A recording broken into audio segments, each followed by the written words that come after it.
Hi guys, हम लोग जैसे कि पढ़ रहे थे क्या डाइजेस्टिव सिस्टम पूरा पढ़ रहे थे। तो आज हमें पढ़ना क्या है, स्मॉल इंटेस्टाइन। तो आज का टॉपिक डालेंगे स्मॉल इंटेस्टाइन।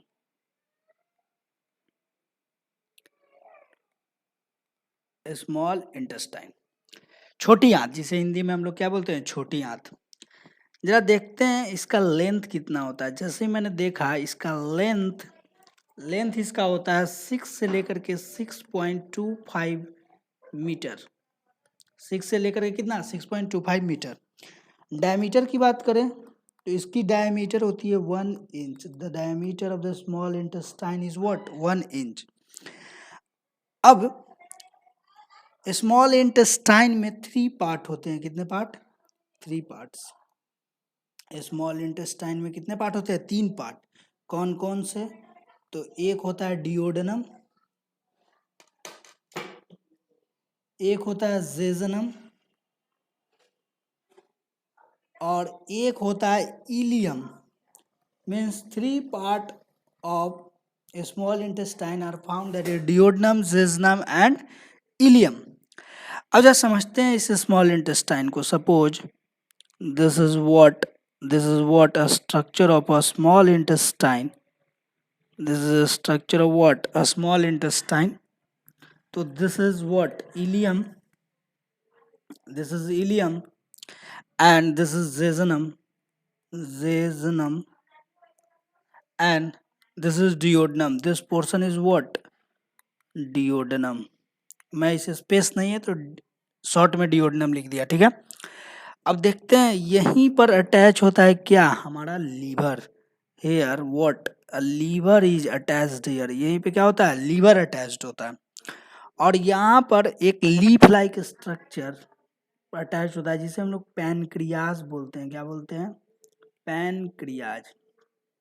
और पैनक्रियाज क्या है? पैनक्रियाज जो है हमारा, ये एक मिक्स्ड ग्लैंड है। तो अब हम लोग समझेंगे कि मिक्स्ड ग्लैंड होता क्या है। तो मेनली हमने देखा कि स्मॉल इंटेस्टाइन जो है, स्मॉल इंटेस्टाइन में क्या पाए जाते हैं, ग्लैंड्स। और ग्लैंड्स में क्या क्या भाई, तो कौन कौन से ग्लैंड्स, तो 2। कौन कौन से? तो एक है लीवर, एक है व्हाट, लीवर, और दूसरा क्या है, पैनक्रियाज, ठीक है। और पैनक्रियाज को हम लोग क्या बोलते हैं, मिक्स्ड ग्लैंड। तो हम लोग समझते हैं कि मिक्स्ड ग्लैंड होता क्या है। चलिए हम लोग नेक्स्ट स्लाइड में देखते हैं कि मिक्स्ड ग्लैंड होता क्या है। चलिए हम लोग स्टार्ट करते हैं पढ़ना लीवर से। ये मैंने पढ़ा था कि छोटी आंत में 2 चीज अटैच्ड होते हैं। ये तो हम लोग स्टार्ट करते हैं लीवर से। लीवर क्या है? लीवर। लीवर के हम लोग स्टडी को क्या बोलते हैं, पहले ये जान ले। तो लीवर के स्टडी को हम लोग बोला जाता है hepatology. Hepatology, the study of liver is known as what, hepatology. और लीवर में जो सेल्स पाए जाते हैं उस सेल्स के एक स्पेशल नाम है जिसे हम लोग हेप्टिक सेल्स बोलते हैं। क्या बोलते हैं? Hepatic cell. This is what, hepatic cells. It is. और कल हो गए क्वेश्चन पूछ दे हेपेटिक टर्म किससे रिलेटेड है, तो it means hepatic term is related to what, our liver. Remember this. और इन हिपैटिक सेल्स का एक खासियत होता है कि इनमें हाईएस्ट क्या होता है, regeneration capacity. Regeneration capacity is found, मतलब कि हाईएस्ट रीजेनरेशन क्या होता है, कैपेसिटी होता है इनमें। हाईएस्ट रीजेनरेशन मतलब कि ये खराब होंगे तुरंत बन जाएंगे, ठीक है। और लीवर के बारे में और चीज जो जानने के लिए है वो जानते हैं कि कर करके। पहला, लीवर को आप किसी भी परसेंटेज में डोनेट कर सकते हैं। Means liver can be donated in any percentage. Suppose आपको 25% अपना लीवर डोनेट करना है तो आप डोनेट कर सकते हैं। अगर पूछे इसके बारे में और टर्म, तो ये largest and heaviest internal organ है। This is what, largest and heaviest internal organ. This is the largest and heaviest internal organ. अगर पूछे ये लार्जेस्ट ग्लैंड भी है तो ध्यान रखिएगा, it is largest gland of our body. इसके बारे में हमने एक चीज़ और सीखा, ये क्या हमारे बॉडी का लार्जेस्ट ग्लैंड है। और हम इसका वेट की बात करें, वेट कि आखिर लीवर का वेट कितना होता है, तो याद रखिएगा लीवर का वेट होता है 1.5 से लेकर के 1.7 केजी। कितना? 1.5 से लेकर के 1.7 केजी। अगर पूछेगा ये कैसा ग्लैंड है, तो याद रखिएगा it is exocrine gland. Exocrine gland. Exocrine gland का मतलब होता है कि एक ये ग्लैंड है, gland is a special type of tissue जिससे एक ट्यूब लाइक स्ट्रक्चर, मतलब ट्यूब लाइक स्ट्रक्चर, एक इसे डक्ट जुड़ा हुआ रहता है जिसे हम लोग डक्ट बोलते हैं। तो वो ग्लैंड जिनमें डक्ट पाए जाते हैं वैसे ग्लैंड को हम लोग क्या बोलते हैं? Exocrine gland. ठीक है। अब लीवर करता क्या है? तो लीवर सेक्रीट करता है किसको? बाइल जूस को। किसको सेक्रीट करता है? Bile juice. अब क्वेश्चन आता है कि क्या ये बाइल जूस सिर्फ खाना पचने के समय ही निकलता है या 24 घंटा निकलता है? तो याद रखिएगा 24 आवर ये जूस निकलते रहता है। तब एक प्रश्न आता है कि ये जो जूस निकला तब तो ये बर्बाद हो जाएगा? नहीं, बिल्कुल ये बर्बाद नहीं होता। ये जो एक्सेस जूस निकला ये स्टोर हो जाता है। कहाँ पे? Stored in gall bladder. कहाँ पे स्टोर हो जाएगा? गॉल ब्लैडर में क्या हो जाएगा? स्टोर हो जाता है। Means the excess of bile juice is stored where? Gall bladder. ठीक है, कोई दिक्कत? चलिए अब नेक्स्ट स्लाइड में देखते हैं कि अब कितना मिलीलीटर ऑफ बाइल निकलता है। तो देखिएगा 700 से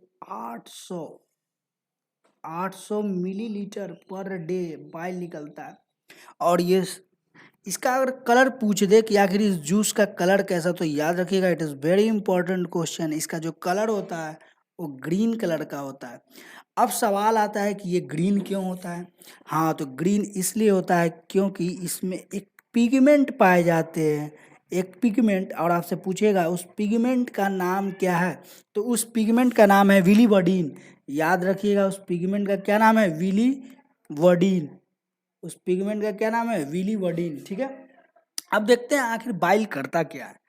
तो जो मैंने लिपिड्स खाया या फैट्स खाया, इसका हम लोग इमल्सिफिकेशन करेगा। क्या करेगा ये? इमल्सिफिकेशन। इमल्सिफिकेशन कौन करेगा? तो ये बाइल करेगा। कौन सा जूस? Bile juice. ठीक है। और ये इमल्सिफ कितना परसेंट तोड़ेगा? तो ये लिखिएगा 90 से लेकर के 95% तक तोड़ देगा। किसमें? इसको फैटी एसिड्स में। किसमें तोड़ देगा? फैटी एसिड्स में। मीन्स लार्जर फैट्स के जो मॉलिक्यूल्स थे उनको ये कन्वर्ट कर देगा छोटे छोटे किसके? फैट्स के मॉलिक्यूल्स में। और इसी छोटे छोटे फैट्स के मॉलिक्यूल्स को हम लोग क्या कहेंगे? Fatty acid. इसका मतलब हम लोग बोल सकते हैं कि जब बहुत सारा फैटी एसिड मिलेगा तो क्या का निर्माण करेगा? हमारा लिपिड्स या फैट्स का निर्माण करेगा। अब जरा ध्यान दे, तो ये जो फैटी एसिड है और यही हमें क्या देगा? Energy. It will provide what? Energy. ये क्या प्रोवाइड करेगा? हमारा एनर्जी प्रोवाइड करेगा। अब देखते हैं कि जो बाइल जूस है, ये जो बाइल जूस इसका पीएच क्या होता है? तो ध्यान रखिएगा ये जो बाइल जूस का पीएच होता है वो 7.5 से लेकर के 8.5। ये कैसा नेचर है? बेसिक नेचर है। कैसा है? Basic nature. तो याद रखिएगा it is what? Basic in nature. अब हम लोग पढ़ेंगे किसके बारे में? पैनक्रियास के बारे में। चलिए हम लोग स्टार्ट करते हैं किसके बारे में? बी मतलब कि पैनक्रियास के बारे में। किसके बारे में? पैनक्रियास के बारे में। तो पैनक्रियास में क्वेश्चन आता है कि इसे आविष्कार की, मतलब इसकी खोज किसने की थी? यहाँ पर इन्वेंशन नहीं होगा, इसे खोजा जाएगा। तो डिस्कवर्ड बाय, याद रखिएगा पूछ देता है, discovered by Langer hence. Discovered by what? Langer hence. ठीक है। फिर पूछता है कि पैनक्रियाज कैसा ग्लैंड है? मिक्स्ड ग्लैंड है। कैसा ग्लैंड है? मिक्स्ड ग्लैंड है। कैसा ग्लैंड है? Mixed gland. मिक्स्ड ग्लैंड क्यों बोलते हैं? क्योंकि ये हार्मोन भी सेक्रेट करता है और एंजाइम भी सेक्रेट करता है और जूस भी सेक्रेट करता है। तो जरा ध्यान दीजिएगा इसे मिक्स्ड ग्लैंड क्यों कहते हैं? क्योंकि ये जूस भी निकालता है, ये एंजाइम भी निकालता है, और तीसरा ये हार्मोन्स भी सिक्रीट करता है। इसीलिए पैनक्रियाज को हम लोग क्या बोलते हैं? Pancreas is known as a mixed gland. अगर इसका शेप पूछ ले, शेप, इसका शेप कैसा होता है, तो याद रखिएगा इसका जो शेप होता है वो होता है लीफ लाइक, पत्ता लाइक, लीफ लाइक स्ट्रक्चर किसका होता है, पैनक्रियाज का। ठीक है, अब जरा ध्यान दे तो पैनक्रियाज में बहुत सारे सेल्स पाए जाते हैं। तो अगर ध्यान दे तो पैनक्रियाज में मेनली 4 प्रकार के सेल्स पाए जाते हैं। जरा देखते हैं 4 प्रकार के सेल्स क्या क्या है। Alpha cell, beta cell, delta cell and F cell.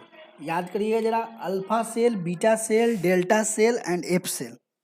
Alpha cell और पूछे कितना परसेंटेज, तो याद रखिएगा 5%, beta cell 90%, delta cell 25%, F cell आपसे पूछे तो 2.5%। ठीक है, 2.5%। लेकिन कहीं कहीं पे आपको ये डाटा अलग भी मिल सकता है, 20% कहीं पे अल्फा सेल मिल सकता है, ये आपको 70% भी मिल सकता है, कहीं पे ये डाटा 5% मिलेगा, और ये कहीं पे ये डाटा ये भी 5% मिलेगा। तो जैसा आप ऑप्शन रहेगा उसी पे हमें क्या करना है, टिक करना है। चलिए, हम लोगों ने पढ़ा था मिक्सलाइन पैनक्रियास के बारे में। क्या पढ़ा था अभी पढ़ा पैनक्रियास के बारे में। इनमें 4 प्रकार के सेल पाए जाते हैं, आपको भी पता है कौन कौन से सेल। अल्फा, अल्फा के बाद बीटा, बीटा के बाद क्या, डेल्टा, और डेल्टा के बाद क्या, एफ सेल्स। अब इसमें से कौन से सेल्स हार्मोन को सेक्रीट करते हैं और कौन से जूस को जरा देखते हैं। ये जो अल्फा बीटा और डेल्टा सेल आपको दिख रहा है, अल्फा बीटा और डेल्टा, ये हार्मोन का सेक्रीशन करते हैं। किसका, हार्मोन्स का सेक्रीशन करते हैं। समझ में आ गया। और ये किसके तरह बिहेव करेगा, अरे ये तो बिहेव करेगा इंडोक्राइन ग्लैंड की तरह। किसके, इंडोक्राइन ग्लैंड्स की तरह ये क्या करेगा, बिहेव करेगा। आप चलिए ध्यान देते हैं, ये जो एफ सेल्स है, एफ सेल्स, ये एफ सेल्स क्या रिलीज करेगा, ये रिलीज करेगा पैनक्रियाटिक जूस। ये क्या रिलीज करेगा, पैनक्रियाटिक जूस। और पैनक्रियाटिक जूस में क्या पाए जाएंगे, तो एंजाइम्स पाए जाएंगे। क्या पाए जाएंगे, एंजाइम्स। ठीक है, क्या पाए जाएंगे, एंजाइम्स। अब देखते हैं कि पैनक्रियाटिक जूस में होता क्या क्या है। तो पैनक्रियाटिक जूस में मेनली 3 चीज पाए जाते हैं। क्या, 3 चीज पाए जाते हैं, देखते हैं। ट्रिप्सिन, ट्रिप्सिन, उसके बाद एमाइलेज, उसके बाद लाइपेज। 3 चीज पाए जाते हैं, याद रखिएगा, ट्रिप्सिन, एमाइलेज एंड लाइपेज। अब किसका किसका क्या काम है ये हम लोग देखेंगे। अब एक टर्म समझते हैं पहले कि आखिर पैनक्रियाटिक जूस निकलता कितना है। तो pancreatic juice 1 litre per day secrete होता है, और इसका पीएच वैल्यू जो होता है, पीएच वैल्यू 7.3 टू 8.3 मैंने पीछे भी बता चुका हूँ। और इसका नेचर कैसा होगा, basic. It is what, basic in nature. अब हम लोग देखेंगे कि ये जो 3, इसमें जो जूस में ये एंजाइम्स निकला, ये एंजाइम्स किसको किसको ब्रेक डाउन करेगा, हम लोग यही अब क्या कर रहे हैं, समझने जा रहे हैं। तो चलिए समझते हैं एक एक करके। चलिए देखते हैं अब क्या, कि अब एमाइलेज किसको डाइजेशन करेगा। तो देखिए, ये जो हमारा एमाइलेज था, अभी जो एमाइलेज सेक्रीट हुआ पैनक्रियाटिक जूस में, ये डाइजेशन करता है किसको, कार्बोहाइड्रेट को। किसको, ध्यान रखिएगा, कार्बोहाइड्रेट को। उसी प्रकार से प्रोटीन, जो हमारा प्रोटीन है, ये डाइजेस्ट किसको करेगा, प्रोटीन को डाइजेस्ट करेगा ट्रिप्सिन। ये क्या है, ये एंजाइम है ट्रिप्सिन, जो कि पैनक्रियाटिक जूस में निकलेगा। किसके द्वारा, पैनक्रियास के द्वारा। ये किसको डाइजेस्ट करेगा, प्रोटीन को। उसी प्रकार से फैट्स और लिपिड्स को कौन करेगा, फैट और लिपिड्स को करेगा लाइपेज। कौन सा पेज, लाइपेज, याद रखिएगा, लाइपेज। ठीक है, चलिए लाइपेज करेगा। अब जब देखते हैं हम लोग जो पीछे पढ़ चुके हैं वो कैसे कैसे काम करता है, चलिए देखते हैं।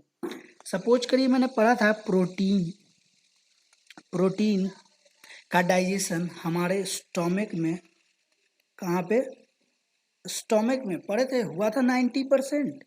कितना परसेंट, 90%। और ये कन्वर्ट हो गया था किस में, पेप्टोन्स में, नहीं तो किस में, पेप्टाइड्स में, ठीक है। अब यहाँ पर एक्ट कौन करेगा स्मॉल इंटेस्टाइन में? ट्रिप्सिन। क्या एक्ट करेगा? ट्रिप्सिन। और यहाँ पे कंप्लीट डाइजेशन हो जाएगा, मीन्स प्रोटीन का कंप्लीट डाइजेशन हो जाएगा किसमें? ये बन जाएगा एमिनो एसिड में। अरे तो जरा ध्यान से देखिए, जो पूरा 100% डाइजेस्ट नहीं हुआ था फूड प्रोटीन, वो कहाँ पे डाइजेस्ट हो गया? स्मॉल इंटेस्टाइन में। अब उसी प्रकार से देखते हैं कार्बोहाइड्रेट।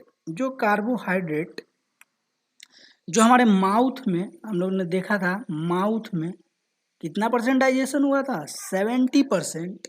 ये बना किस पे था? ग्लूकोज में। किस में बना था? ग्लूकोज में। और अब ये एमाइलेज के प्रेजेंट में पूरी तरीके से 100% क्या हो जाएगा? डाइजेस्ट हो जाएगा। ये पूरी ग्लूकोज में कन्वर्ट हो जाएगा, और जो एक्स्ट्रा ग्लूकोज है वो किस में कन्वर्ट हो जाएगा?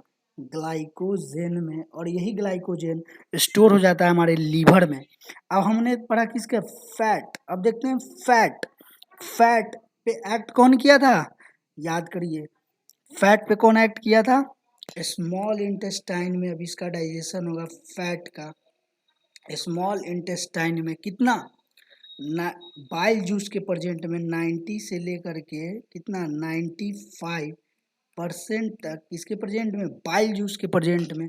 ये कन्वर्ट किस में हो जाएगा? फैटी एसिड में। किस में कन्वर्ट हो जाएगा? फैटी एसिड में।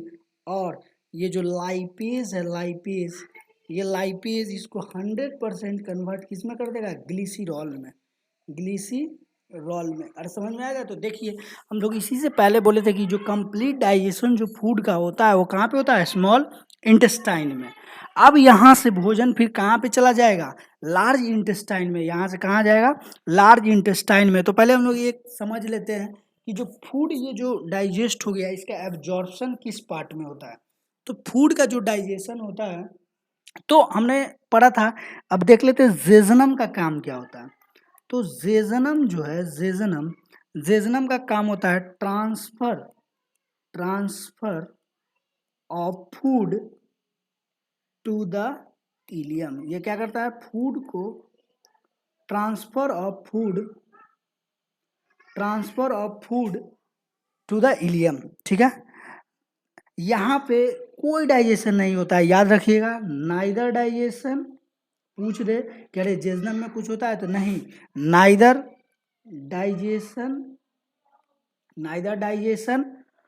एंड एब्जॉर्प्शन, यहाँ पे कुछ नहीं होता है। अब ये जो फूड है, डाइजेस्टेड फूड, ये अब चला जाएगा इलियम में, और इलियम में हम लोग पढ़ेंगे कि कैसे फूड का एब्जॉर्प्शन होता है। उसके बाद ये जो हमारा टॉपिक है क्या, स्मॉल इंटेस्टाइन, वो खत्म हो जाएगा। चलिए अब देखते हैं कि फूड का एब्जॉर्प्शन कहाँ पे होता है। तो देखिए इलियम कहाँ पे? इलियम में। पहला ही क्वेश्चन यहीं से बनेगा, इलियम में होता क्या? तो याद रखिएगा, यहाँ पे होता क्या है? Absorption of what? Food. Absorption of food. अब कैसा फूड? कॉम्प्लेक्स फूड नहीं, डाइजेस्टेड फूड, याद रखिएगा। अब एक चीज मैं समझाता हूँ थोड़ा फिजिक्स का कॉन्सेप्ट। आप देखते, एक मैंने ये सरफेस लिया, इसको आप ध्यान से देखिएगा। मैंने एक ये सरफेस लिया और मैंने ये सरफेस लिया एक। आप जब देख के बताइए तो किसका सरफेस एरिया ज़्यादा होगा, इस सरफेस का या इस सरफेस का? अरे ऑफ कोर्स इस सरफेस का ज़्यादा होगा। देखिए इस सरफेस पे मैं ज़्यादा टच कर सकता हूँ, ज़्यादा टच कर सकते कि नहीं, तो इसीलिए इसका सरफेस एरिया क्या हो गया? ज़्यादा हो गया। अगर ये बात भी ना समझ में आए तो कद्दू को आप लाते हैं बाजार से तो डायरेक्टली क्यों नहीं पका देते, काट काट के पकाते, ताकि हम लोग सरफेस एरिया उसका क्या करें? इंक्रीज कर दे, और आसानी से क्या हो जाए? पक जाए। यही कॉन्सेप्ट है। तो यही कॉन्सेप्ट यहाँ पे भी होता है। तो देखिए होता क्या है, स्मॉल इंटेस्टाइन में इस प्रकार के प्रोजेक्शंस बने हुए रहते हैं, फिंगर लाइक प्रोजेक्शंस बोलते हैं, बने हुए रहते हैं। इसे बोलते हैं विली। इसे क्या बोलते हैं? विली। इस प्रोजेक्शन लाइक स्ट्रक्चर को हम लोग बोलते हैं विली। और विली क्या करता है? ये सरफेस एरिया प्रोवाइड करता है। क्या प्रोवाइड करता है? सरफेस एरिया डाइजेस्टेड फूड का। और यहीं पर हमारे क्या प्रेजेंट होते हैं? बहुत सारे ब्लड वेसल्स पाए जाते हैं। और ये जो डाइजेस्टेड फूड है, यहाँ से एब्जॉर्ब कर लिया जाता है। और जो फूड स्टोर ना हो उसे कहाँ भेज दिया जाता है, यहीं के माध्यम से हम लोग कहाँ पे भेज देते हैं, लार्ज इंटेस्टाइन में ये चला जाता है। जो अनडाइजेस्टेड फूड है वो कहाँ पे चला जाएगा, लार्ज इंटेस्टाइन में चला जाएगा। इसका मतलब कि लार्ज इंटेस्टाइन में क्या जाएगा, लार्ज इंटेस्टाइन में जाएगा वेस्ट फूड। कैसा फूड, वेस्ट फूड चला जाएगा। ठीक है, लार्ज इंटेस्टाइन में वेस्ट फूड चला जाएगा। ठीक है, अब होगा क्या कि अब यहाँ से एक क्वेश्चन हम लोग सीख करके जाते हैं कि अरे लार्ज इंटेस्टाइन का लेंथ तो 1 से 1.5 मीटर ही होता है। ठीक है, छोटा और स्मॉल इंटेस्टाइन का लेंथ इससे भी ज़्यादा है। तो आखिर उसको हम स्मॉल इंटेस्टाइन क्यों बोलते हैं और इसे लार्ज इंटेस्टाइन क्यों बोलते हैं। अरे बोलना चाहिए था लेंथ तो स्मॉल इंटेस्टाइन का ज़्यादा है तो उसे हमको बोल देना चाहिए था लार्ज इंटेस्टाइन, नहीं, लेकिन उसे स्मॉल इंटेस्टाइन बोलते हैं। ऐसा क्यों, आज हम समझ लेते हैं। उसका स्मॉल इंटेस्टाइन का मैंने डायमीटर पढ़ा था कितना, 1 इंच, लेकिन लार्ज इंटेस्टाइन का जो डायमीटर होता है, जो लार्ज इंटेस्टाइन का जो डायमीटर है वो 3 से लेकर के कितना है, 3.5 इंच। कितना, 3 से लेकर के 3.5 इंच।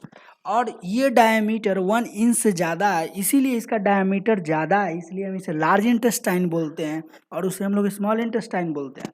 ऐसा नहीं कि हम लोग लेंथ पे देखेंगे, लेंथ पे नहीं, we have to see the diameter by. इसका डायमीटर ज़्यादा, लार्ज इंटेस्टाइन का डायमीटर क्या है, ज़्यादा है, इसीलिए हम इसे लार्ज इंटेस्टाइन बोलते हैं। और स्मॉल इंटेस्टाइन का डायमीटर कितना है, 1 inch, which is smaller than the what, a large intestine, इसीलिए हम लोग इसे क्या बोलते हैं, small intestine. Thank you, have a nice day. हम लोग नेक्स्ट लेक्चर में पढ़ेंगे क्या, लार्ज इंटेस्टाइन के बारे में, और हमारा डाइजेस्टिव सिस्टम जो है पूरी तरीके से क्या हो जाएगा, कंप्लीट हो जाएगा। फिर हम लोग पढ़ेंगे सर्कुलेटरी सिस्टम।